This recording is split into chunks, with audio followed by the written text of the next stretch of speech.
मेरे प्यारे दोस्तों, आप सबको नमस्कार, स्वागत है। आज जो है सेट 2 का सॉल्यूशन हम लोग देखेंगे प्लेटफॉर्म्स बुक से। ये 9-10 के एग्जामिनेशन हेतु बीपीएससी जो एग्ज़ाम कंडक्ट कराती है, तो उसके लिए है स्पेशल। 9-10 जो मैथ्स का टीचर बनना चाहते हैं उनके लिए सेट काफ़ी पावरफुल होने वाला है। और ये 31 नंबर क्वेश्चन से शुरू होता है। हालांकि 71 से मेन मैथ्स है, लेकिन 31 से लेकर 38 तक जो क्वेश्चन है उसे भी हम लोग देख लेंगे, क्योंकि ये भी जनरल मैथ्स में आ जाता है। 121, 117, 113 का कौन सा टर्म जो है सबसे पहला ऋणात्मक पद होगा, यानी फर्स्ट निगेटिव टर्म आपसे पूछा जा रहा है। ऐसे तो आप समझ ही सकते हैं, ऐसे बाई ऑप्शन अगर करिएगा तो मान लिया जाए कि इस एपी का हम 31वां पद अगर चेक करें, तो 31वां पद अगर चेक करेंगे तो A31 बराबर होता है A+30D, और A+30D तो A के जगह हम लोग 121 रख लेंगे और 30 गुना D के जगह रख लेंगे कितना, -4। तो यहाँ से अगर देखिएगा तो ये 1 आ जाएगा। ये तो निगेटिव आया नहीं, लेकिन आपको पता है कि हर बार 4 घटते जा रहा है तब अगला टर्म आ रहा है, तो इसमें भी 4 घट जाएगा तो अगला टर्म आएगा, और जैसे ही 4 घटेगा तो अगला टर्म होगा -3, जो कि ये फर्स्ट निगेटिव टर्म होगा। तो 31 जो है फर्स्ट निगेटिव टर्म ना हो करके 32 वाला जो है वो फर्स्ट निगेटिव टर्म हो जाएगा। तो इस तरह से आप ऑप्शन से भी सोच सकते हैं। दूसरा, इसको बनाया कैसे जाए। अगर ऑप्शन काफ़ी क्लोज था तो आपने बता दिया, लेकिन अगर मान लीजिए कि इसमें से कोई भी ऑप्शन नहीं होता तब कैसे करते हैं, तो हम लोग इसको बनाने के लिए सीखते हैं। जो फर्स्ट निगेटिव टर्म होगा, आपको पता है जो फर्स्ट निगेटिव टर्म होगा, मान लेते हैं कि जो nth टर्म होगा वो फर्स्ट निगेटिव टर्म आपका होगा, ठीक है। अब ये जो होगा निगेटिव टर्म हमेशा 0 से छोटा होगा, क्योंकि वो निगेटिव में जाएगा। तो an का फार्मूला लगाइएगा तो a+n-1 इंटू डी, तो a के जगह 121 प्लस n-1 इंटू डी के जगह -4 रखिएगा और इसको आप सोल्व करिएगा। 121 प्लस में है, उधर जाकर 121 माइनस में हो जाएगा। आप सोच रहे होंगे कि हम माइनस से माइनस काट देते हैं। जी नहीं, बिल्कुल नहीं।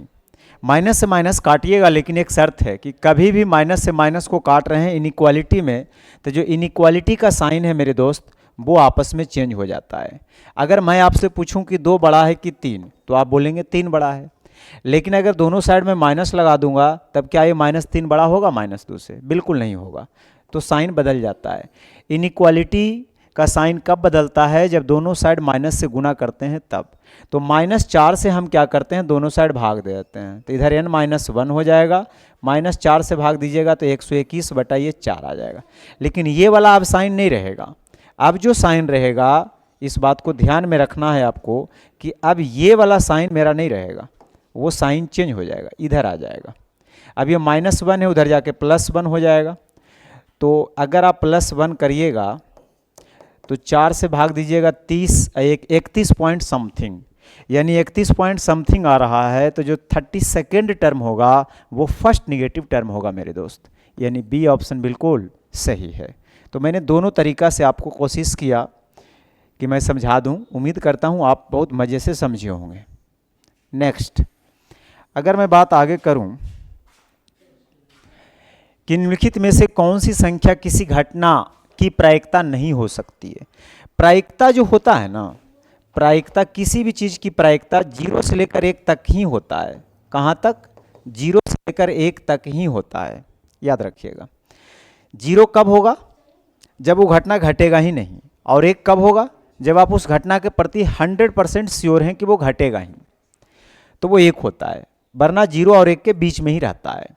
तो 0 और 1 के बीच में या 0 और 1 को हम देख सकते हैं। जैसे 2/3 है, ये फ्रैक्शन 1 से छोटा है, तो ये तो हो सकता है। माइनस में कभी भी प्रोबेबिलिटी नहीं होता है, प्रोबेबिलिटी कभी भी माइनस में नहीं होता है, इसलिए आपका बी ऑप्शन हो जाएगा। आगे चेक करते हैं। 15% जो कि 1 से छोटा है, 100% 1 होता है, तो 15% बोले, 60% बोले, 75% बोले, सबका वैल्यू 1 से छोटा होता है। अर्थात ये सब तो हो ही सकता है, तो आपका एक ही ऑप्शन है जो कि बी नहीं हो सकता है, यानी 32nd का जो आंसर होगा वो बी नंबर ऑप्शन बिल्कुल सही होगा। नेक्स्ट, ये सवाल को पढ़िए।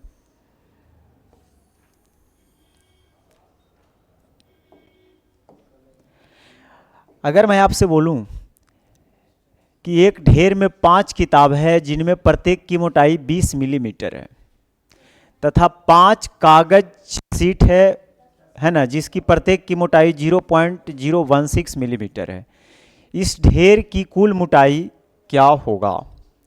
एक बात बताइए, तो एक ढेर की मोटाई 20 मिलीमीटर है तो 5 ढेर का कितना हो जाएगा? तो 5 से गुना करिएगा। उसी तरह से यहाँ एक ढेर की जो मोटाई है 0.016 मिलीमीटर है तो इसमें भी 5 सीट है तो 5 से गुना करिएगा। तो आप यहाँ तो 20 100 हो जाएगा और इस 16 पचे 80, 3 डिजिट के बाद डेसिमल लग जाएगा, है ना। अब इसको अगर आप देखिएगा तो ये कितना आ जाएगा? सही किए हैं ना, 16 पचे 80, 16 पचे 80 हुआ और 3 डिजिट के बाद डेसिमल। या ऐसा करिए, इसमें 5 कॉमन ले लीजिए, हटाइए 5 अगर कॉमन ले लीजिएगा ना तो 20 प्लस 0.016 हो जाएगा और 5 गुना ये हो जाएगा 20.016। अब गुना करिए, 16 पचे 80 और 20 पचे 100 डायरेक्ट। अब इतना आंसर किस ऑप्शन में आएगा? टोटल जो होगा वो इतना मिलीमीटर होगा, यानी 100.08। तो अगर 100 से गुना करिएगा तो 2 स्टेप आगे चला जाएगा, 100.08। ये ऑप्शन बिल्कुल सही है, ये तो होगा नहीं और ये भी नहीं होगा, तो आपका बी ऑप्शन बिल्कुल सही है। नेक्स्ट,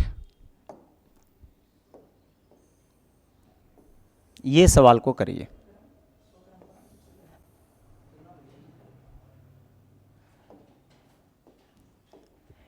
एक प्रयोगशाला में किसी निश्चित प्रयोग में बैक्टीरियों की संख्या 2.5% प्रति घंटे की दर से बढ़ रही है। हर घंटे जो बैक्टीरिया है वो 2.5% क्या हो जाती है? बढ़ जाती है। यदि प्रयोग के शुरू में बैक्टीरिया की जो संख्या था वो इतना थी तो 2 घंटे बाद वो संख्या क्या हो जाएगा?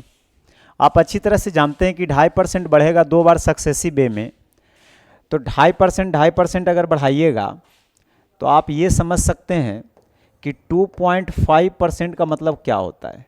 अगर ये 5% होता तो उसका फ्रैक्शन 1/20 बनता है, तो 2.5% है तो उसका फ्रैक्शन 1/40 बन जाएगा। इसका मतलब शुरुआत में अगर बैक्टीरिया 40 रहा होगा तो 1 बढ़ करके वो 41 हो गया और ये प्रोसेस 2 बार हुआ है, इसलिए यहाँ पे स्क्वायर हो जाएगा। तो ये शुरुआत में बैक्टीरिया की संख्या हो जाएगा और लास्ट में बैक्टीरिया की संख्या हो जाएगा, तो ये हो जाएगा 1600 और इसका स्क्वायर होता है 1664।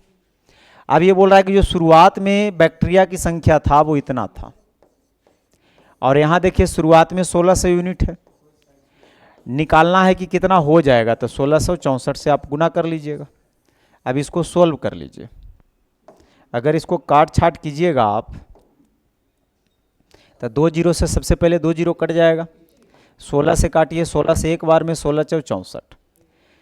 अगर इसको आप 100 से गुना करिएगा ना, पहले 100 से ही कर लीजिए। अगर आप इस 100 से करिएगा तो इस पर 2 जीरो शिफ्ट हो जाएगा और उसके बाद 4 से इसको कर लीजिए। तो जब 4 से करिएगा तो 0, 506 चौका 2024, तो 2024 यानी इतना हो जाएगा, सही है ना।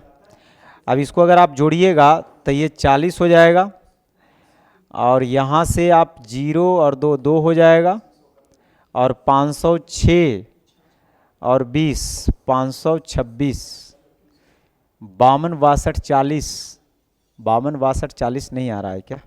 गुना उना में कहीं गलती हुआ है। आप अगर इसको मल्टीप्लाई करिएगा 16 से एक बार में या 16 चौका 64, बैक्टीरिया की संख्या तो इतना थी ही।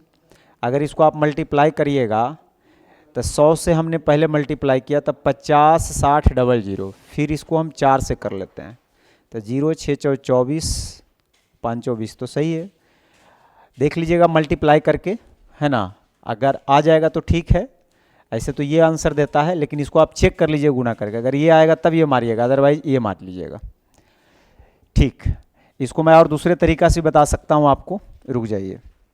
ये तो एक तरीका है ही कि इससे आप बना ही सकते हैं, और दूसरा भी मैं आपको तरीका बताता हूँ, उससे भी आप हो सके तो समझ लीजिएगा। देखिए,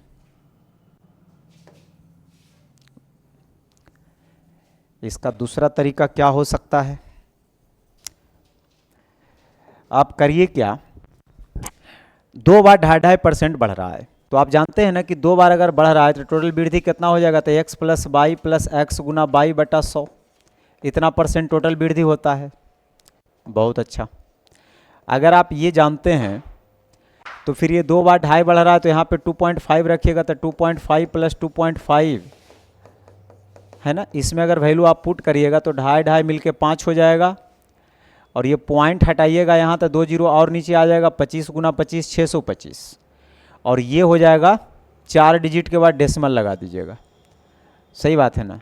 तो 5.0625 इतना % टोटल वृद्धि हो जाएगा। अब आपको करना क्या है, इसका उतना % निकाल देना है। तो इतना % तो बढ़ेगा ना, तो हो कितना जाएगा, 2 घंटे के अंत में बैक्टीरिया की संख्या कितना हो जाएगा, तो उतना % खाली बढ़ेगा। तो 50, 6 पर 3 जीरो है, और इसका अगर आप निकालिएगा इतना % तो आप समझ रहे हैं कि आप मल्टीप्लाई इसको तो कर ही नहीं सकते हैं। पॉइंट हटाइएगा नीचे, 4 जीरो लगाइएगा, इसको तो आप मल्टीप्लाई कर ही नहीं सकते हैं, क्योंकि ये बहुत ज़्यादा कैलकुलेशन हो जाएगा। तो इससे अच्छा है कि जो पहले हम आपको बताए थे वो आपको लिए बेस्ट तरीका रहेगा, आप उस तरीका से ही करिएगा, ठीक ना, तो ज़्यादा सुंदर रहेगा। आगे बढ़ते हैं। नेक्स्ट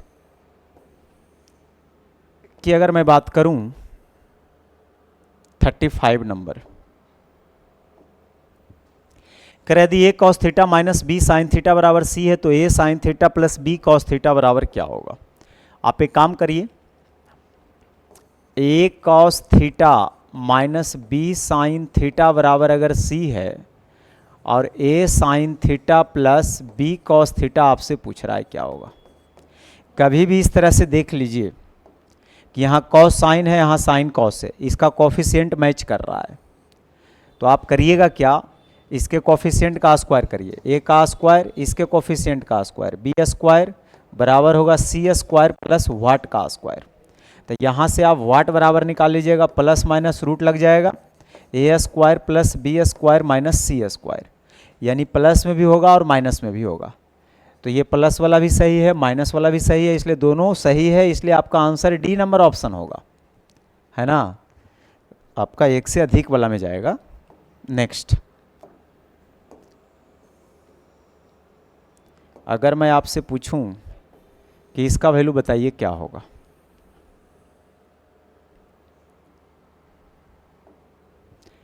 करा द्विघात समीकरण के मूल अगर बराबर है तो के का मान क्या होगा। द्विघात समीकरण का जो स्टैंडर्ड फॉर्म होता है वो होता है x square plus b x plus c बराबर 0, और इसके मूल अगर बराबर होता है तो डी बराबर 0 होता है ना। डी का जो वैल्यू होता है वो बी स्क्वायर माइनस 4ac के बराबर होता है। तो इसमें बोल रहा है मूल अगर बराबर है तो हम यहाँ बोल सकते हैं कि जो बी स्क्वायर होगा वो 4ac के बराबर होगा। आप बोलेंगे बिल्कुल, तब b का वैल्यू कहाँ से निकालिएगा, एक्स स्क्वायर के कोफिशिएंट को a बोलते हैं, x के कोफिशिएंट को b बोलते हैं, जो कांस्टेंट होता है उसको c बोलते हैं।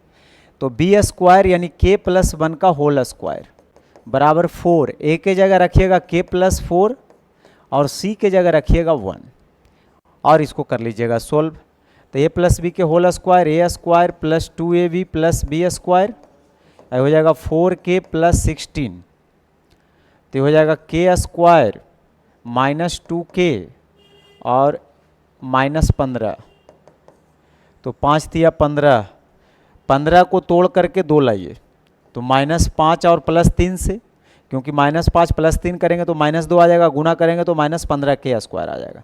तो k बराबर इधर से -5 उधर जाके +5, आई प्लस में 3 है उधर जाके माइनस में 3, तो आपका 2 आंसर संभव है, 5 और -3, यानी इसका भी आंसर हो जाएगा डी। नेक्स्ट,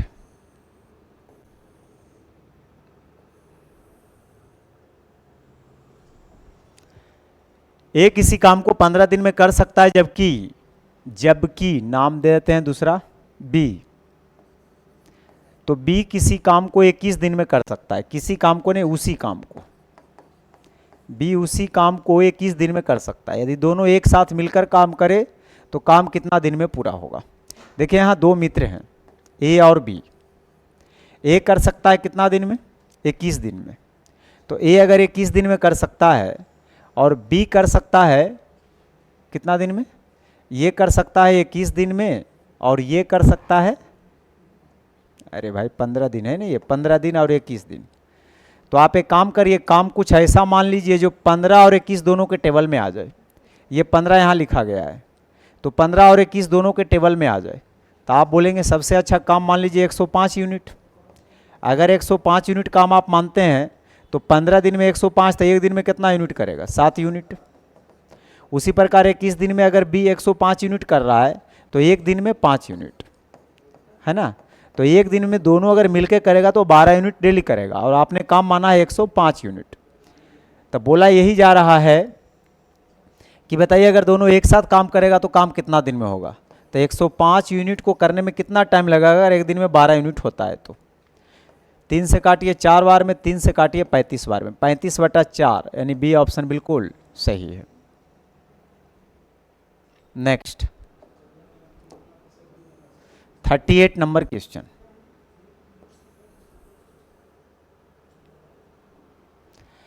दो संख्याओं का लसा अगर 84 है, यदि संख्याओं का अनुपात 2-3 है तो संख्याओं का योग बताइए। लसा यहाँ 84 बता रहा है, और यहाँ 2-3 का लसा आपसे पूछेंगे तो 6 हो जाएगा। तो लसा का कंपेयर लसा से कर दीजिए। निकालना है संख्याओं का योग, तो 3 2 5 से गुना। बहुत सुंदर। 14 बार में, यानी 14×5 = 70, यानी कौन सा ऑप्शन? ए ऑप्शन बिल्कुल सही है। अगर मैं बात आगे करूं 71, दो प्राकृत संख्याओं का लसा 1326 है और उनका मसा 3 है। यदि संख्याओं का अंतर 27 है तो संख्याओं का योग बताइए क्या होगा। एक बात आप बताइए कि कोई भी दो संख्या या तीन संख्या का जब आप मसा निकालते हैं ना, तो मसा जो होता है उस संख्या को पूरी तरह से काटता है, यानी मसा के मल्टीपल में ही संख्या होता है। जैसे मैं 4 और 10 का आपसे मसा पूछूं तो आप बोलिएगा 2 होगा, तो 2 के टेबल में 4 भी आता है, 2 के टेबल में 10 भी आता है। तो मसा कभी भी दे देगा तो मसा के टेबल में आप मान लीजिए नंबर को, तो एक नंबर मान लीजिए 3x और दूसरा नंबर मान लीजिए 3y, और बोल रहा है कि इसका जो लसा है वो 1326 है। तो इसका आप लसा निकालिएगा तो 3 का तो लसा 3 ही होगा, और xy का लसा xy, तो इसका जो लसा है वो 1326 के बराबर है। तो आप इसको 3 से काट लीजिएगा, 3 × 12 और 3 दूना 6। बहुत अच्छा। तो xy यहाँ से निकल के आ जाएगा 442। ठीक। उसके बाद अंतर जो है ना, बोल रहा है यदि संख्याओं का अंतर 27 है, यानी इसका जब अंतर करते हैं तो 3x - 3y वो 27 के बराबर है। तो x - y तो 9 के बराबर आ जाएगा। अब आप सोचिए, कोई ऐसा दो नंबर सोचिए जिसे गुना करें पे 442 आ जाए और घटाएं तो 9 आ जाए। तो 442 को आप तोड़ लीजिए फैक्टर। आप जब क्वाड्रेटिक इक्वेशन सोल्व करते हैं तो ऐसा वाला तो करते ही हैं। तो इसको 2 से लगाइएगा तो 221, और 221 जो है याद रखिएगा हमेशा 13 से कटेगा। तो 13 से कटेगा, 13 से एक बार में, और 13×7 = 91, 17 बार में। अब इससे आपको 2 टुकड़ा बनाना है और डिफरेंस करने पे 9 आना चाहिए। तो अगर यहाँ आप देखिएगा तो 13 दूना 26, 26 में से 17 अगर घटाइएगा तो 9 बिल्कुल आ जाएगा। यानी x के जगह अगर हम 26 रख लेते हैं और y के जगह अगर x के जगह हम 26 रख लेते हैं और y के जगह कितना रख लें, 17, तो इसका डिफरेंस भी आ जाएगा कितना, 9। तो हमसे पूछा रहा था कि संख्याओं का योग बताइए क्या होगा। तो हम जो संख्या माने थे वो ये था 3x + 3y, हाँ या नहीं। 3 कॉमन ले लेंगे तो x + y, और दोनों संख्याओं का अगर योग आप करिएगा तो 26 और 17 को जोड़िएगा तो 43 आएगा, और 43 × 129, यानी बी ऑप्शन बिल्कुल सही है। नेक्स्ट 72 नंबर को पढ़िए।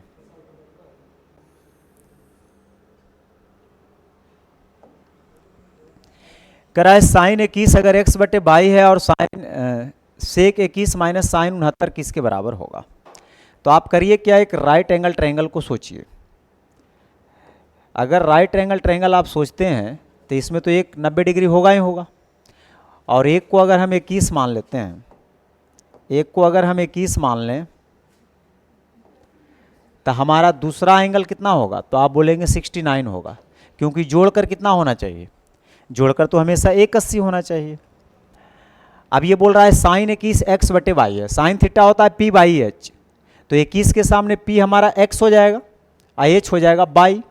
बहुत अच्छा, तो क्या ये आप निकाल सकते हैं बेस इसका क्या बनेगा, तो बेस बिल्कुल निकाल सकते हैं, रूट हाइपोटेनस के स्क्वायर माइनस परपेंडिकुलर के स्क्वायर। अगर इतना तक आप पहुंच गए हैं तो अब आंसर आ गया। पूछ रहा है सेक 21, तो सेक थीटा होता है एच बाई बी, तो एच तो हो जाएगा बाई, अब बी तो 21 के सामने तो पी हो जाएगा ना, तो बी आपका हो जाएगा ये वाला Y square minus X square. Sine 69 P by H, तो 69 के सामने पी हो जाएगा आपका Y square minus X square, और बाई एच हो जाएगा बाई। बस भाई इसको आप सोल्व कर दो, आंसर आ जाएगा। तो सोल्व आप कैसे करेंगे, तो डायरेक्ट यहाँ देखिए क्रॉस मल्टीप्लाई करिए, तो एलसीएम लीजिए, एक ही बात है, तो हम क्रॉस मल्टीप्लाई कर लेंगे तो ये हो जाएगा बाई स्क्वायर, क्या कर दिया हमने, और ये जब गुना करिएगा तो रूट से रूट खत्म हो जाएगा, तो ये माइनस में आ जाएगा बाई स्क्वायर और प्लस में आ जाएगा एक्स स्क्वायर, और नीचे आ जाएगा जानते हैं क्या चीज़, एलसीएम में तो यही हो जाएगा। अब ये से ये कट जाएगा, तो एक्स स्क्वायर बटे Y into root Y square minus X square, यानी ये ऑप्शन बिल्कुल सही है। नेक्स्ट,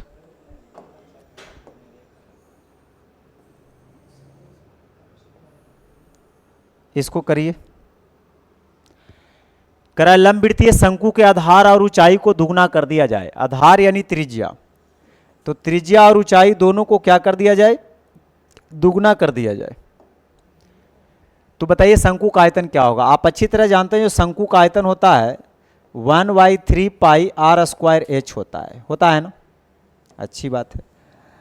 अब ये हुआ क्या है कि देखो 1/3 पाई तो कांस्टेंट है, ये तो सब जगह रहेगा, त्रिज्या को आपने डबल कर दिया, तो जैसे ही इसको आप डबल करिएगा तो 2r हो जाएगा, और ऊंचाई को भी आपने डबल कर दिया यानी 2h कर दिया।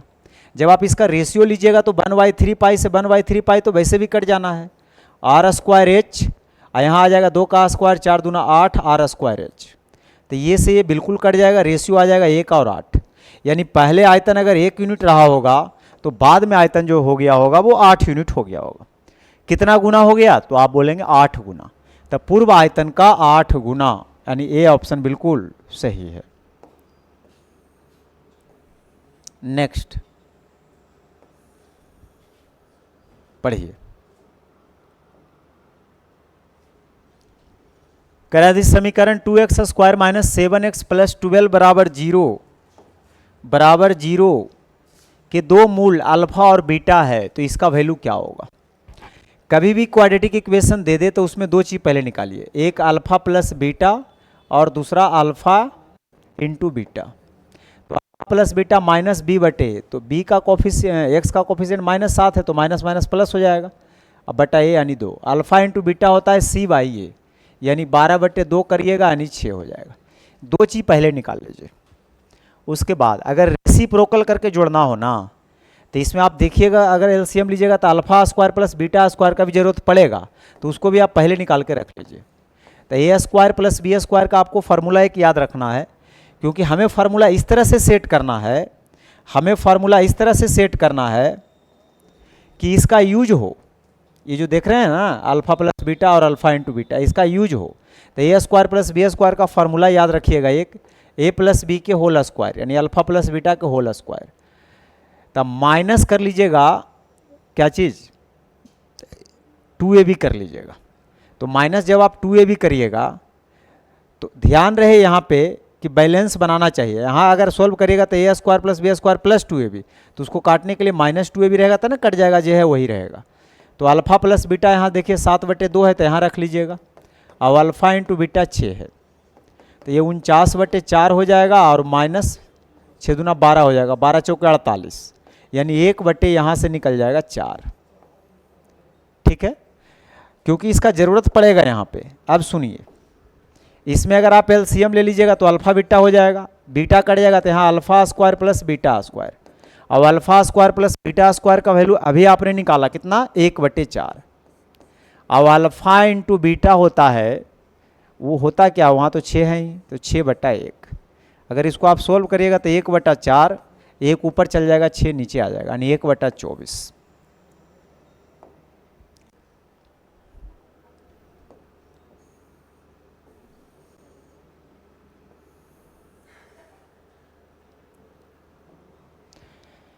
एबीसी एक समभुज, सम मतलब बराबर, भुज मतलब भुजा, समबाहु त्रिभुज की बात कर रहा है, इक्विलेटरल ट्रायंगल की, जिसमें ओ परिकेंद्र है।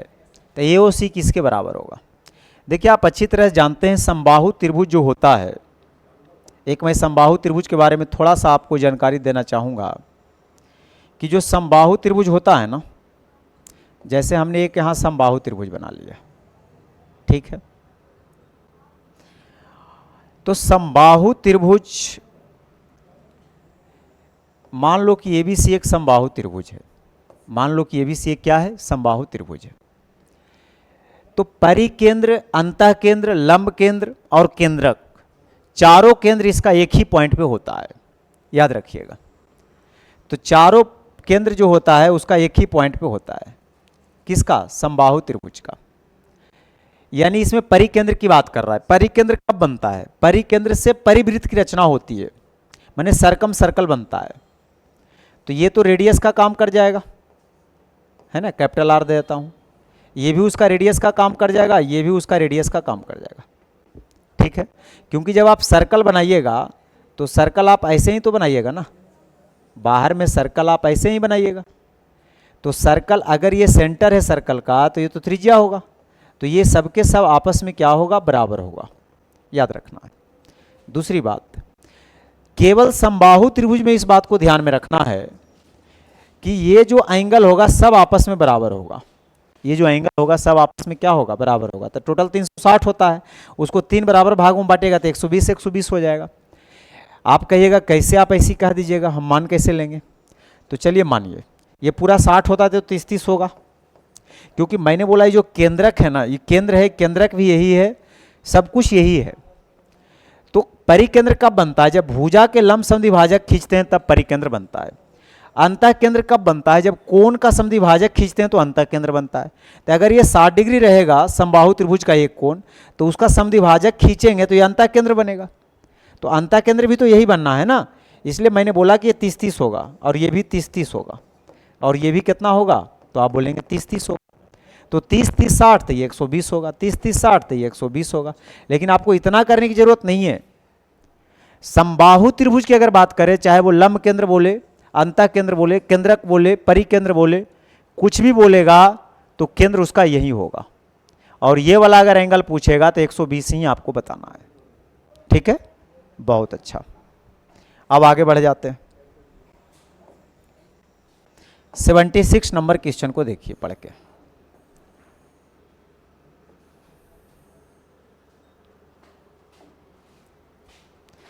बोला जा रहा है कि एक वृत्त के बाहरी बिंदु से स्पर्श ज्या टेंजेंट की लंबाई 5√3 यूनिट है।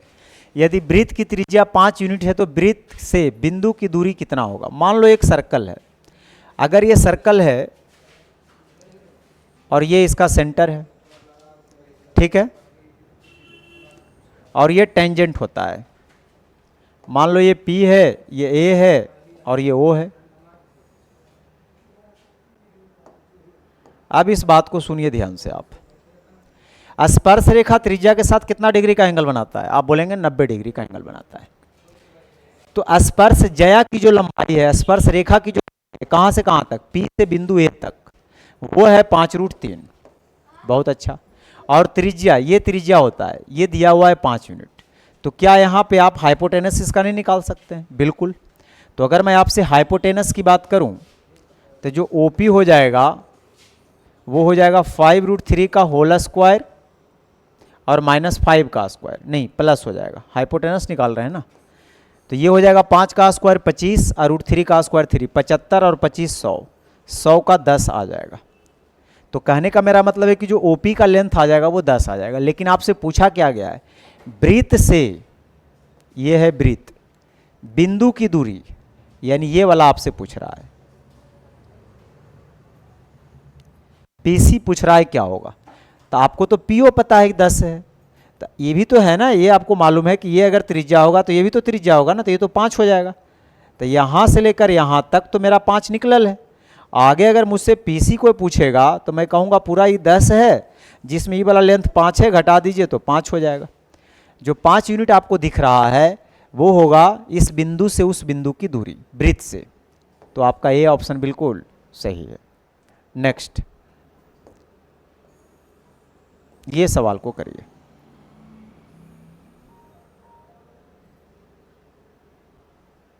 पढ़िए।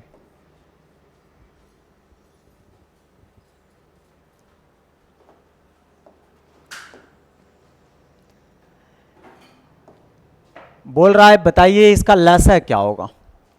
अगर लसा आपसे पूछे ना तो आप करिए क्या, पहले जो कॉमन है उसको पकड़िए। जैसे यहाँ 2 की पावर 2 है, इसमें 2 की पावर 3 है, और अगर मैं आगे जाऊँ तो यहाँ पे 2 दिख रहा है। इसमें सबसे ज़्यादा पावर आपको क्या दिखा, तो आप बोलेंगे 2 की पावर 3 दिखा। क्योंकि अगर मैं आपसे पूछूं कि 4 है, 8 है, 2 है, इसका लसा क्या होगा, तो 4 8 2 का लसा आप 8 बताइएगा, इतने की 4 और 2 बताने जाइएगा। तो लसा में जो ज़्यादा पावर वाला होता है वो होता है, याद रखिएगा। उसके बाद 3 में अब आइए, 3 की पावर 3 यहाँ है, 3 की पावर 2 यहाँ है, ज़्यादा पावर वाला। तो ज़्यादा पावर आपको क्या दिखा, 3 की पावर 3। उसके बाद 5 में जब आप आइएगा तो ये 5 5 काटते जाइएगा, तो 5 की पावर 3 जो है ज़्यादा पावर वाला है। उसके बाद 7 वाला में अगर काटने जाइएगा तो 7 वाला में भी आपको ज़्यादा पावर में 7 की पावर 4 दिख जाएगा, बाकी बच गया 11।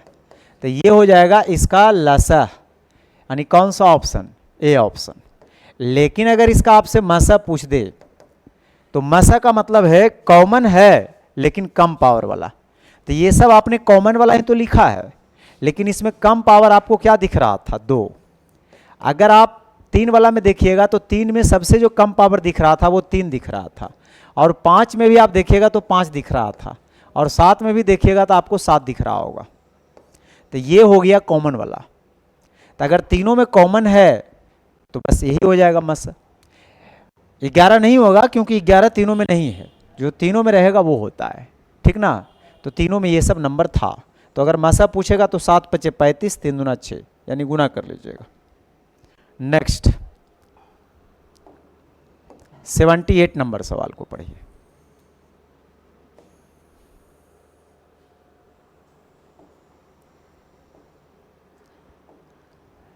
कराए 10,000 की राशि पर 14% प्रति वर्ष की दर से 2/5/7 वर्षों में चक्रवृद्धि ब्याज कितना होगा, जबकि ब्याज वार्षिक रूप से लगता है। देखिए 10,000 रुपया है ना, और 14% 2/5/7 वर्ष के लिए निकालना है। तो आपको पता है 1 साल में तो 14% लगेगा, फिर अगला साल 14% लगेगा, और फिर जब आगे आप जाइएगा तो 5/7 साल का ब्याज बता दीजिए कितना होगा। तो 14 गुना 5/7 यानी 7 दूना 14, 10% हो जाएगा। अब इसका क्या कर लीजिए, सक्सेसिव वे में इसका एक साथ निकाल लीजिए, है ना। तो 14% बढ़ा, फिर 14% बढ़ेगा, फिर 10% बढ़ेगा। तो बताइए क्या हो जाएगा। तो आप यहाँ से सोच ये सकते हैं कि इसका अगर आप ये दोनों का इक्विवेलेंट निकालें तो क्या होगा। तो 14 14 28 है ना, तो 28 हो जाएगा, फिर मल्टीप्लाई वगैरह तो करना ही पड़ेगा। इससे अच्छा है कि मैं वो सक्सेसिव वाला लगा लेता हूँ। तो 14% का फ्रैक्शन खाली आप बोल दीजिए, 14/100 यानी 7/50, ये फ्रैक्शन बनेगा।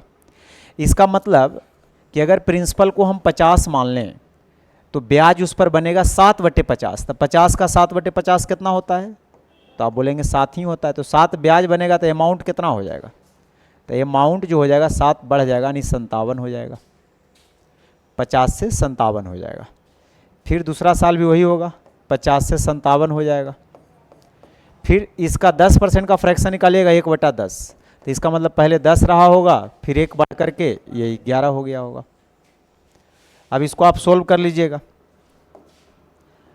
तो यहाँ पे अगर देखिएगा तो जो राशि है ना पूरा 10,000 है, और यहाँ पे ये जो राशि है 5 गुना 5 25, 25 पे 3 0 बन रहा है।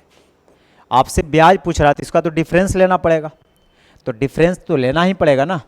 57 का स्क्वायर पहले कर लीजिए, 57 गुना 57, 50 से 7 ज़्यादा है, 7 का स्क्वायर 49, 25 में 7 जोड़ दीजिए 32 गुना 11, 11 नमा 99 बाकी 9, 11 चौके 44 और 9 53 बाकी 5, 11 दूना 22, 5 27 बाकी 2, 11 33 2 35। अच्छा 35 73 9 आ गया, 35 73 9 आ गया। तो इसका डिफरेंस लीजिएगा ना, a माइनस पी बराबर होगा सी आई। तो 35 73 9 में 25,000 घटाइए तो ये हो जाएगा 5 और 5 10,739, तो 10,739 सही है ना। अब इसको आप सोल्व करिएगा तो 2 जीरो से 2 जीरो कट जाएगा, 25 चौका 100, 4 से गुना करिए, 9 चौक 36, लास्ट में 6, फिर 4 तिया 12 3 15 बाकी 3, 7 चौके 28 और 4, 42 85 6, 42 85 6,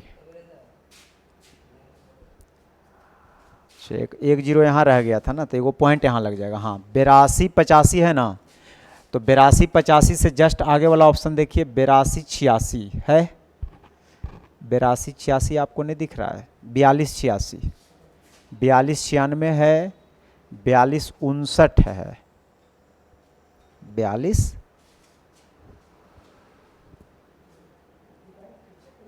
2 जीरो से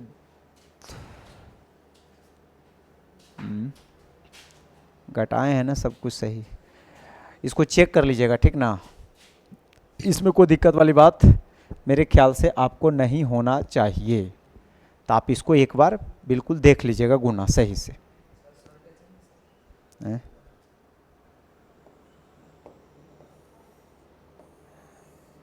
मल्टीप्लाई वगैरह करने में क्या होता है ना कि कभी कभी थोड़ा सा टाइम लग जाता है, आप प्रोसेस पे ध्यान दीजिए।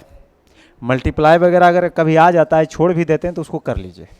से करा a बराबर अगर 2 साइन x बटा इतना है और b बराबर अगर इतना है और a बराबर b है, तो बताइए c का वैल्यू क्या होगा। आप यहाँ करिए क्या, इसमें कुछ वैल्यू पुट कर लीजिए। ऐसे अगर आप सोल्व करने जाइएगा तो काफ़ी टाइम लग जाएगा, सही है ना। तो वैल्यू अगर पुट करिएगा तो क्या पुट करिएगा आप, अगर 45 पुट करिएगा तो फिर आपको टाइम वेस्ट हो जाएगा, और 45 में एक और खतरा है इधर उधर का। नहीं 45 में भी कर सकते हैं, लेकिन सबसे अच्छा आपको यहाँ पे जानते हैं क्या रहेगा, 90 रहेगा। तो x बराबर आप 90 डिग्री पुट कर लीजिए। तो 90 अगर आप पुट करिएगा ना, तो साइन 90 का वैल्यू कितना होता है, तो आप बोलेंगे 1 होता है, तो ऊपर 2 आ जाएगा। नीचे साइन 90 1 और कॉस 90 0, तो 1 1 2, तो 2/2 करिएगा तो 1 आ जाएगा। और उसी b में अगर आप आइएगा तो साइन 90 1 यानी c/2, तब b बराबर हो जाएगा c/2। अच्छा b बराबर c/2, ये बोल रहा है a बराबर b है। अगर a बराबर b है यानी 1 बराबर c/2 हो जाएगा। a का वैल्यू 1 है और b का वैल्यू c/2 है, तो यहाँ से c का वैल्यू निकल गया मेरा कितना, 2। अब c का पूछ रहा था और c का वैल्यू हमने 2 निकाल लिया। अब हमें ऑप्शन को देखना है कि कौन सा ऑप्शन जो है वो c बराबर 2 देगा। तो अगर आप यहाँ देखिएगा तो साइन 90 1 होता है, तो 1 1 2 आई तो 0 हो जाता है, ये भी दे रहा है। यहाँ अगर देखिएगा तो साइन 90 0 है तो 1 देगा, तो ये तो हो नहीं सकता है। यहाँ पे 1 देगा तो ये भी नहीं होगा। तो आपका एक ही ऑप्शन है जो कि ए सही है। बहुत अच्छा।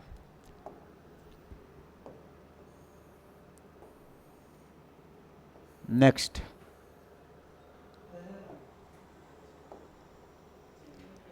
निम्न संख्याओं में से किसका वर्गमूल एक अपरिमेय संख्या होगा।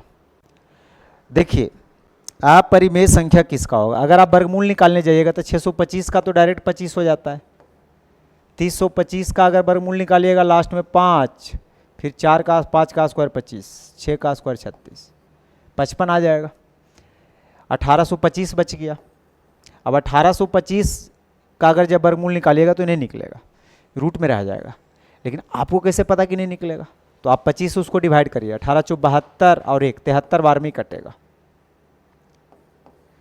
हमें कैसे पता चला कि 73 बार में कटेगा, तो 25 से काटने के लिए थोड़ा सा ट्रिक समझिए।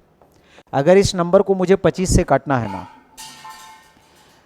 तो हम करेंगे क्या, पहले आखिरी 2 डिजिट को 25 से डिवाइड करेंगे तो 1 आएगा, और बाकी जो डिजिट बच जाएगा, नंबर बच जाएगा, उसको 4 से गुना कर देंगे, तो ये 73 बार में कटेगा। मैं अगर पूछूं कि 1075 को आप 25 से भाग दीजिए, तो पहले 75 को आप भाग दे दीजिए 3 और फिर 10 को 4 से गुना कर दीजिए 40। तो 40 और 3 मिलके 43, यानी 43 बार में कटेगा।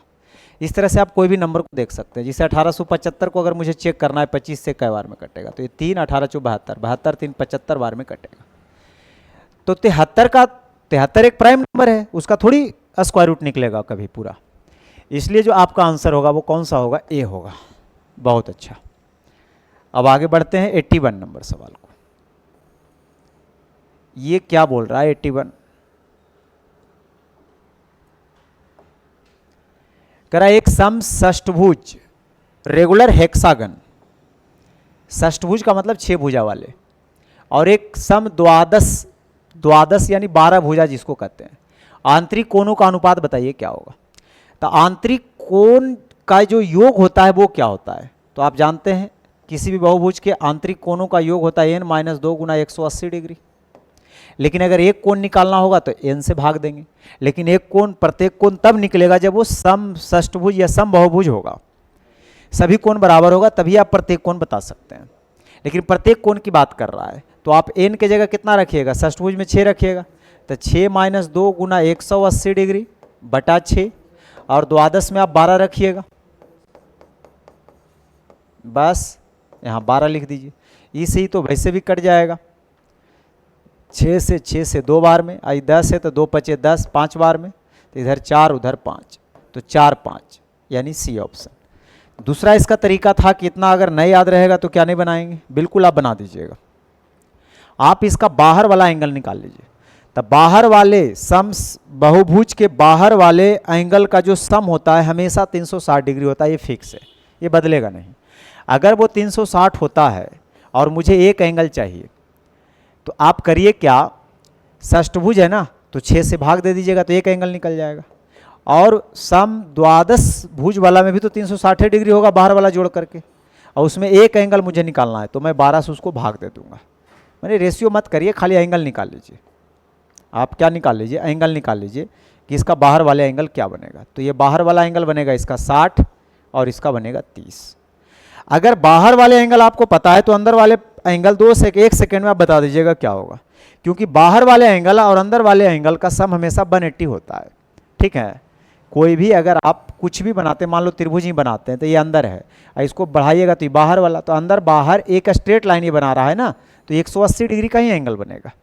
तो 180 में अगर बाहर वाला 60 है तो अंदर वाला कितना होगा? तो आप बोलेंगे 120 होगा। उसी तरह से बाहर वाला एंगल अगर 30 है तो अंदर वाला कितना होगा? तो आप बोलेंगे 150 होगा। आप इसको काटिएगा तो 4 और 5 का रेशियो दे देगा, तो इससे भी आप करिएगा तो वही आंसर आएगा। दोनों तरीका में जो आपको अच्छा लगे उससे करिए। नेक्स्ट,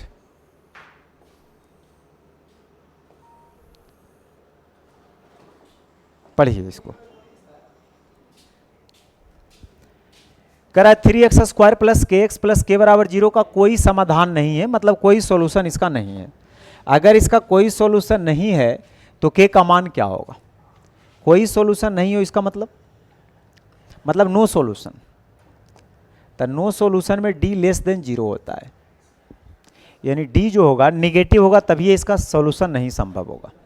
ठीक है, कोई समाधान नहीं है, इनको लिखना चाहिए कोई वास्तविक समाधान नहीं है। सही क्वेश्चन ये है, कोई वास्तविक समाधान नहीं है। तो d लेस देन 0, तो d बराबर होता है b² माइनस 4ac। तो b के जगह आप k रखिएगा, k का स्क्वायर, 4a के जगह आप 3 रखिएगा और c के जगह k रखिएगा, तो k का स्क्वायर हो जाएगा और माइनस 12k लेस देन 0। ठीक है, इसके बाद आप चले जाइए ऑप्शन के पास, और नहीं तो फिर मुझे आपको बताने में बहुत टाइम लग जाएगा, क्योंकि फिर नंबर लाइन से आपको दिखाना पड़ेगा इसका इनइक्वालिटी का। तो आप बाई ऑप्शन चले जाइएगा, ज़्यादा अच्छा रहेगा। k का वैल्यू बताइए किसके बराबर होगा। तो मैं पहला ऑप्शन को चेक करता हूँ, 0 से बड़ा। आप समझ रहे हैं ना कि इसका वैल्यू निगेटिव होना चाहिए, 0 से छोटा है मतलब निगेटिव। तो 0 से बड़ा और 12 से छोटा, यानी 1 से लेकर आपको 11 तक वैल्यू सोचना है। तो अगर आप रखिएगा, और भी बहुत सारे रख सकते हैं, मतलब 0 से बड़ा और 12 से छोटा कोई वैल्यू आप रख लीजिए जो दिल करे। तो अगर हम 1 रखेंगे, या आप k पहले कॉमन ले लीजिए, कि k माइनस 12 हो जाएगा। अगर यहाँ 1 रखिएगा तो ये निगेटिव आ जाएगा, बिल्कुल सही है। अगर 11 हम रखते हैं तब भी निगेटिव आ जाएगा। 12 से कम हम अगर वैल्यू रख रहे हैं तो निगेटिव आ रहा है, मतलब ये सेटिस्फाइड कर रहा है, तो ये ऑप्शन बिल्कुल सही है। ये नहीं हो सकता है ना, 12 से कम तो बहुत सारे निगेटिव में भी रखेंगे, जब निगेटिव में भी रखेंगे तो फिर ये सेटिस्फाइड नहीं करेगा, तो फिर दिक्कत हो जाएगा। तो आपका यही सही है। 83 नंबर सवाल को बनाइए। 83 नंबर सवाल देखिए क्या कहता है। कहता है बिंदु 2, 3 का एक्स अक्ष पर प्रतिबिंब क्या होगा। अगर प्रतिबिंब की बात कर रहा है मेरे दोस्त, तो आप करिए क्या, पहले बिंदु को देखिए कि कहाँ पे आएगा। 2, 3 दोनों प्लस है यानी फर्स्ट क्वाड्रेंट में, ये होता है फर्स्ट क्वाड्रेंट, ये होता है सेकेंड, ये होता है थर्ड और ये होता है फोर्थ। ठीक है, ये इधर पॉजिटिव इधर निगेटिव, ऊपर पॉजिटिव नीचे निगेटिव। अब ये बोल रहा है 2, 3 का इमेज बनाना है, तो 2, 3 का इमेज बनाना है किस पे, एक्स एक्सिस पे। तो मान लीजिए कि ये मिरर रहा होगा और इसका इमेज बनिएगा, तो इसका इमेज इसमें आएगा, तो 2, 3 का 2, 3 ही बनेगा ना। अब खाली देखना है कि इसमें जो एक्स होगा वो तो प्लस होगा, लेकिन बाई क्या हो जाएगा, माइनस, तो 2 - 3 यानी ए ऑप्शन। लेकिन अगर यही सवाल आपसे पूछता कि हमें बाई एक्सिस पर इमेज बनाना है, तो आप यहाँ पे अगर मिरर रखिएगा तो इसका सेकेंड में बन जाएगा, और सेकेंड में आपको पता है कि एक्स निगेटिव है और बाई पॉजिटिव है, तो ये हो जाता। अगर आपसे कल के डेट में आपसे पूछेगा कि ओरिजिन के रिस्पेक्ट में बताइए इसका इमेज कहाँ बनेगा, तो आपको इसमें डायरेक्ट आ जाएगा 2, 3, और आपको पता है इसमें दोनों माइनस है, तो कहीं से भी पूछेगा तो आप उसका इमेज बना सकते हैं। दूसरी बात और भी आपसे पूछ सकता है, आपसे कहेगा x बराबर 2 यूनिट की दूरी पे इमेज बताइए क्या होगा, लेकिन इसका डिस्कस हम नेक्स्ट लेक्चर में करेंगे, पहले आज इतना तक समझिए।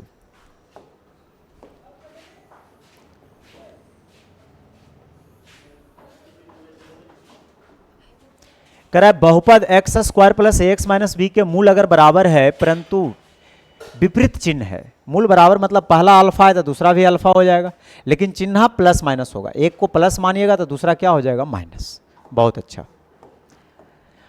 और आप अच्छी तरह जानते हैं कि जो मूलों का योग होता है वो -b/a होता है, तो मूलों का जब योग करिएगा, इसको जब आप जोड़ करिएगा तो ये हो जाएगा -b/a, तो x के कोफिशिएंट को -b कहेंगे बटाए। अब ये तो जीरो आ जाएगा ना, यानी a का वैल्यू यहाँ से क्या निकल जाएगा, जीरो, यानी कौन सा ऑप्शन, ई ऑप्शन। नेक्स्ट,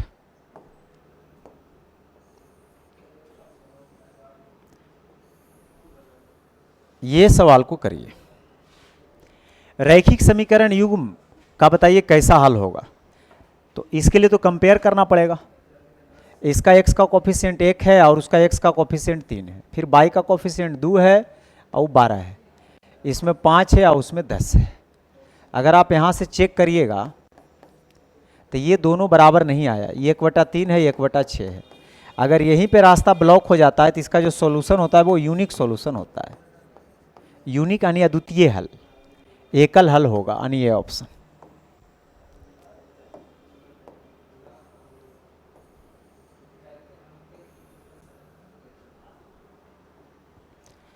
किसी त्रिभुज के 2 शीर्ष अगर दिया हुआ है और उसके केंद्रक दिया हुआ है, तो बताइए तीसरा शीर्ष क्या होगा।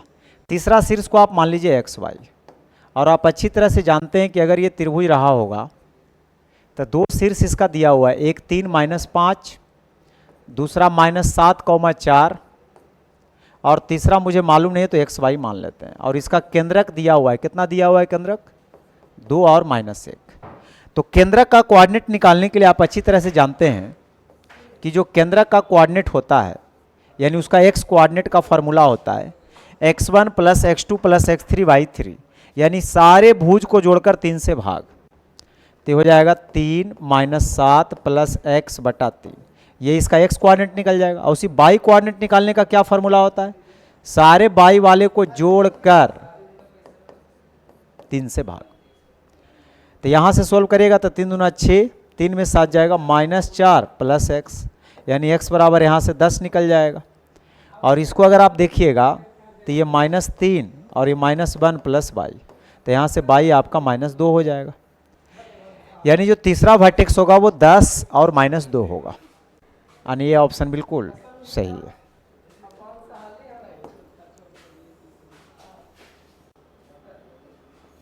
नेक्स्ट, संख्या रेखा पर प्रत्येक बिंदु प्रदर्शित करता है। जो नंबर लाइन आप लेते हैं ना, जो नंबर लाइन जो लेते हैं उस पर ध्यान ये रखना होता है कि जैसे यहाँ 0 लेते हैं, यहाँ 1 लेते हैं, यहाँ 2 लेते हैं, यहाँ 3 लेते हैं, तो आपको लगता है कि हम सिर्फ यही लेते हैं। ऐसी बात नहीं है, बहुत सारी चीज़ है। तो इंटीजर में आप लिए हैं, लेकिन आपको पता है 0 और 1 के बीच में अनगिनत नंबर दे सकते हैं। रूट में भी ला सकते हैं, बटा में भी ला सकते हैं, बहुत तरह के नंबर आप लिख सकते हैं। कोई भी रियल लेकिन नंबर होना चाहिए।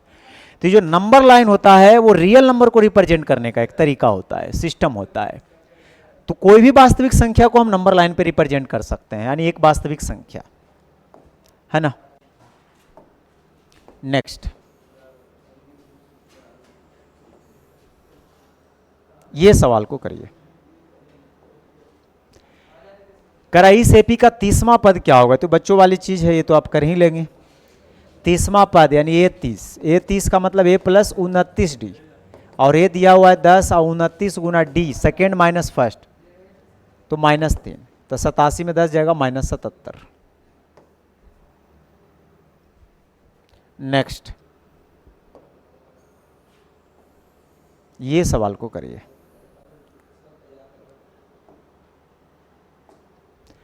कराए किसी समांतर श्रेणी का एनवा पद यानी an, ये 5 - 3n है, तो इसकी सार्वंतर क्या होगा, D पूछ रहा है आपसे। पहले AP का तो पता लगा लीजिए। तो अगर पहला टर्म A1 निकालना है तो आप n के जगह 1 रखेंगे तो 2 आ जाएगा।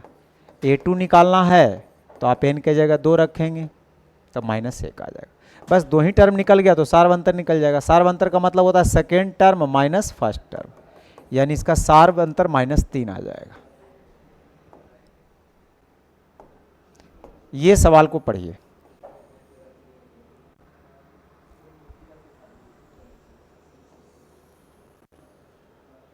देखिए ध्यान से। लिखा हुआ है यदि निम्न बंटन का माध्य 6 है तो P का वैल्यू क्या होगा। अब माध्य निकालने के लिए आप अच्छी तरह जानते हैं sigma fx by sigma f, इसमें तो ज्यादा बताना नहीं है। f और x, और यहां पे डायरेक्ट f और x भी दे दिया है, तो आप माध्य निकाल लीजिए। तो माध्य के लिए आप गुना करिएगा तो कितना आ जाएगा, सिग्मा fx को जोड़िएगा गुना करके, तो ये हो जाएगा 6, 8, 18, 10 और 2p + 10 बटा नंबर पता करिए कितना है, बाई यानी नंबर, तो 2 1 3 3 6 3 9 2 11, और ये माध्य कितना के बराबर दे रखा है, वो 6 के बराबर दे रखा है।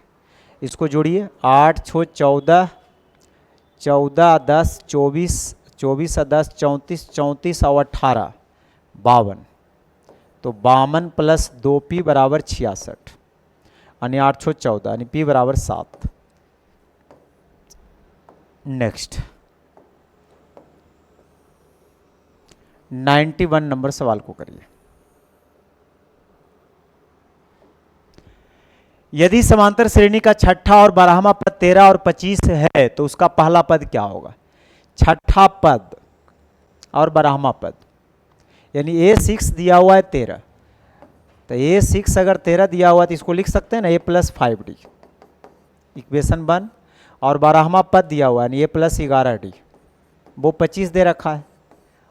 आप पहला पद निकालना चाहते हैं मतलब D को हटा दीजिए, तो D को हटाने का रास्ता क्या है, D को हटाना तो D को सेम करिए, तो ऊपर आपको कितना से करना है, 11 से, 11 से सबको कर लेना है, और नीचे 5 से कर लेना है।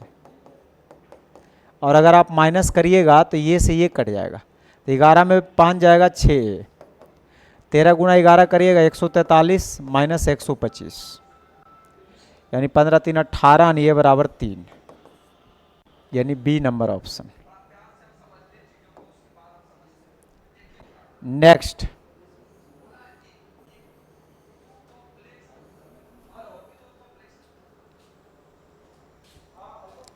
तीन प्रत्याशी के बीच हुए चुनाव में अर्जुन, भास्कर और सरल ने एक पद के लिए चुनाव लड़ा। अर्जुन को सरल से 50% ज़्यादा वोट मिला और सरल को भास्कर से 2% कम। भास्कर और सरल के मतों के बीच का अंतर अगर 1296 है तो अर्जुन और भास्कर के मतों के बीच का अंतर आपको बताना है, क्या होगा। रेशियो है, रेशियो कर लीजिए। तो अर्जुन है, भास्कर है, सरल है। A for Arjun, B for Bhaskar. और सरल सी से रहता तो अच्छा रहता, तो ए बी सी लिख देते। अब आप करिए क्या, समझिए, यहां से पढ़िए। अर्जुन को भास्कर से 50% ज़्यादा मिला है। भास्कर से 50%, 50% का मतलब होता है 1/2 ज़्यादा मिला है। तो भास्कर को अगर 2 मिला होगा तो इसको 1 ज़्यादा मिला होगा, यानी 3 मिला होगा। ये रेशियो आ जाएगा। और सरल को भास्कर से 2% कम, तो भास्कर से 2% कम मिला है, तो इसका 2% आपको निकालने में टाइम लग रहा है। तो आप ऐसा करिए, यही बोल रहा है ना, भास्कर और सरल, यहाँ पर पढ़ता हूँ। सरल को भास्कर से 2% कम वोट मिले, तो इससे 2% कम। यहाँ एगो जीरो अगर चिपका देते हैं तो इसका 2% अभी भी दिक्कत कर रहा था, एगो और चिपका दीजिए। अब इसका 2% निकालिएगा 4, यानी 4 कम मिला है, यानी 196 मिला है। बहुत अच्छा। अब समझिएगा जरा ध्यान से, कह रहा है कि भास्कर और सरल के मतों के बीच का जो अंतर है वो 1296 है। भास्कर और सरल के मतों के बीच का अंतर यहाँ पे 4 दिख रहा है। पूछा जा रहा है अर्जुन और भास्कर के मतों के बीच का अंतर, तो 100 का अंतर है, तो 100 से गुना। मेरे ख्याल से लगता है मैं गलत पढ़ लिया हूँ, क्योंकि अगर 4 से चढ़ती या 12 तो जीरो वाला तो ऑप्शन है नहीं। एक बार मैं फिर से इस क्वेश्चन को पढ़ देता हूँ, हो सके मैं सही से नहीं पढ़ पाया हूँ। ध्यान से सुनिए, यहाँ तक, यहाँ से अर्जुन को सरल से 50% अधिक, अर्जुन भास्कर सरल, अर्जुन को सरल से 50% अधिक। सरल को अगर 100 मिलेगा तो इसे 50% अधिक, यानी 150। मैं भास्कर से रिलेट कर दिया था, इसलिए गलती हुआ। ये लाइट की वजह से होता है ऐसा।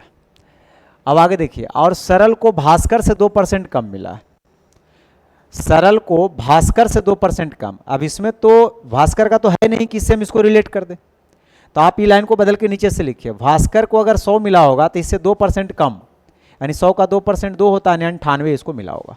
अब यहाँ से आप रेशियो निकालिए। 50 से अगर इसको काटिएगा तो 50 दिया 150, 50 दूना 100।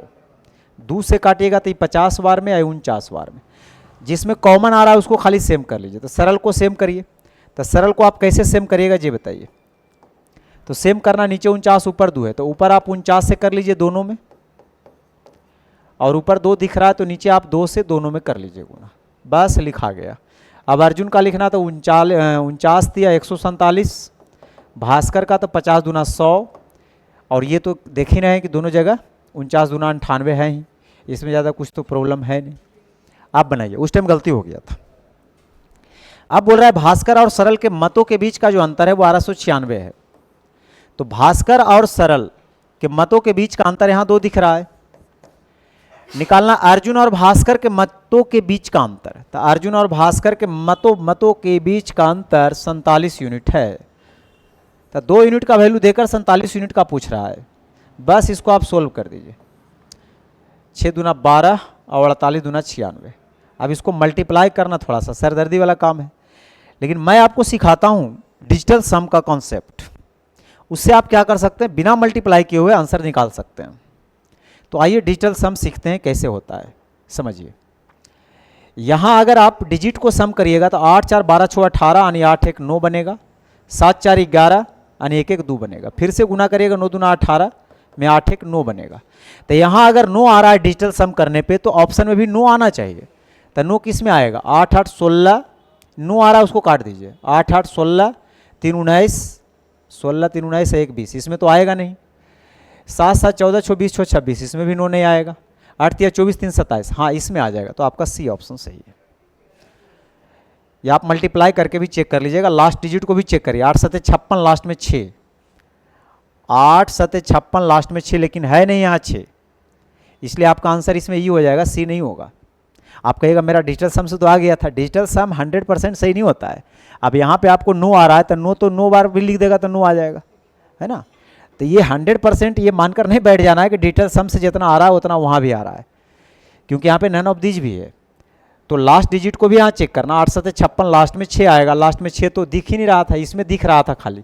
लेकिन जब डिजिटल सम करते हैं तो आता है इसमें 6 6 12 7 19 और 19 और 7 26, इसमें नहीं आ रहा था, तो ये तो वैसे भी नहीं होगा, ये आप गुना कर लीजिएगा। नेक्स्ट, अब ये सवाल को करिए।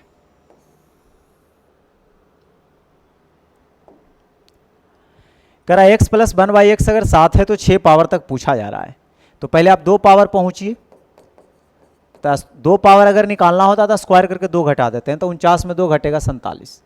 फिर 6 पावर में पूछ रहा है, तो 6 पावर कब निकलेगा, जब इसका क्यूब करेंगे, और जब क्यूब करके निकालना होगा तो याद रखना है इसका क्यूब करके 3 × 47 करना पड़ेगा माइनस।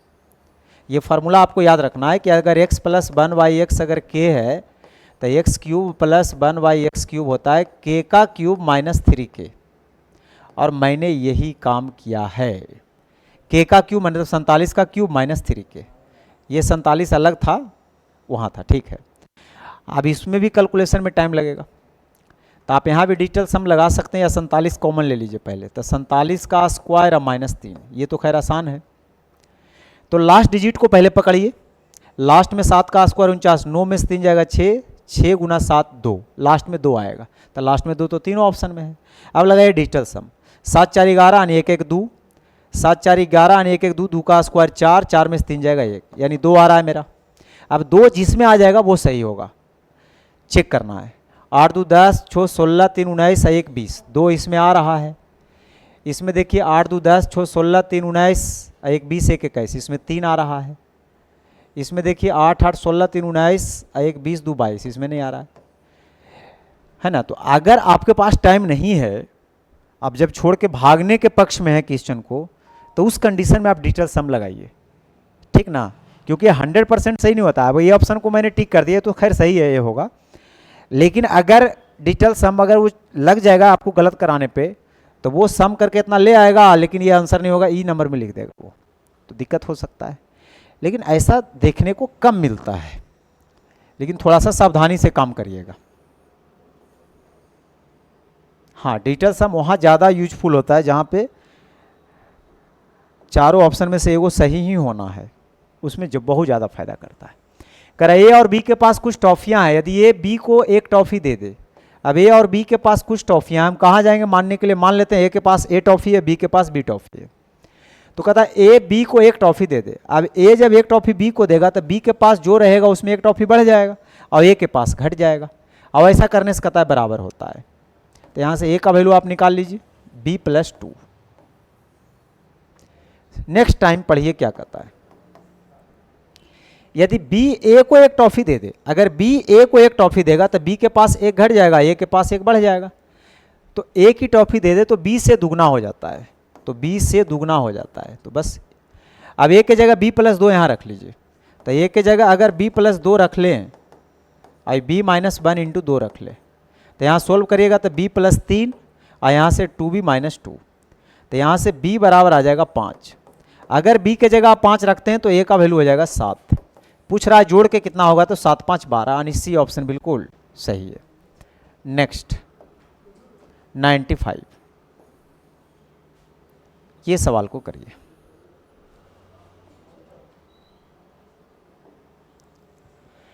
एक शंकु का आयतन अगर इतना है और शंकु की ऊंचाई 160 है, तो बताइए आधार का व्यास क्या होगा। आपको पता है ना, शंकु का आयतन होता है 1/3 पाई r स्क्वायर h, h दिया हुआ है 160 और ये इतना के बराबर है। अगर इसको आप सोल्व करने जाइएगा, क्या लिख दिया मैं, 739/20 है, ये नहीं लिखा हुआ है।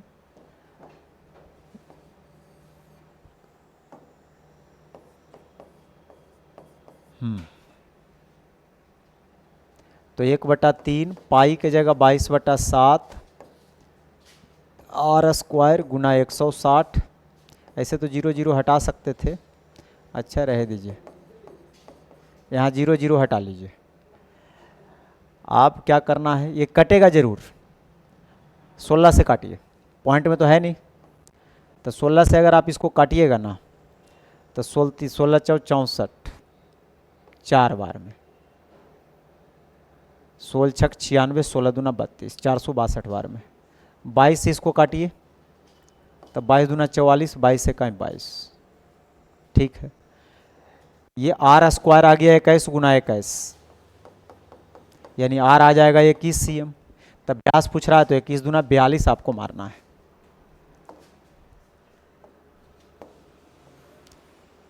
चलिए, ये सवाल तो लगता है स्टार्टिंग में भी बता दिए हैं, ऐसा वाला सवाल एक और आ गया है, देखिए।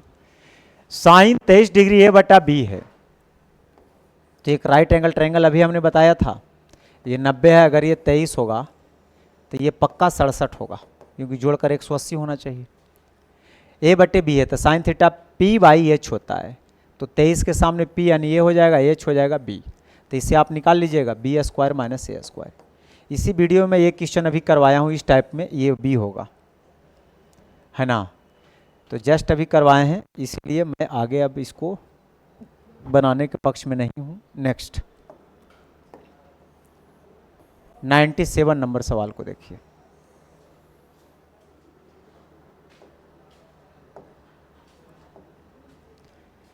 ए बी केंद्र ओ वाले वृत्त का व्यास है, एक मान लीजिए वृत्त आपने बनाया और ए बी एक व्यास है, ए बी एक व्यास है, तो ये केंद्र कहीं रहा होगा वो। यदि ए ओ पी 95 है, ए ओ पी, पी कहाँ से आ गया जी, पी इस प्रकार एक बिंदु है, पी इस पर एक बिंदु है, कहीं पर पी ले लीजिए, तो ए ओ पी बता रहा है कितना, 95 डिग्री है। तो ए ओ पी अगर 95 डिग्री है, ओ बी पी कितना होगा, ओ बी पी ये वाला एंगल आपसे पूछ रहा है, ये वाला। आप ये बात को अच्छी तरह से जानते हैं कि जो सेंटर पे एंगल बन रहा है ये इस आर्क द्वारा बन रहा है, एपी के द्वारा बन रहा है, तो एपी के द्वारा सेंटर पे 95 बन रहा है, तो यही एपी के द्वारा ना परिधि पे बन रहा है जी, तो इसका डायरेक्ट हाफ हो जाएगा, तो 95 का आधा 47.5, यानी ए ऑप्शन। 98 नंबर सवाल,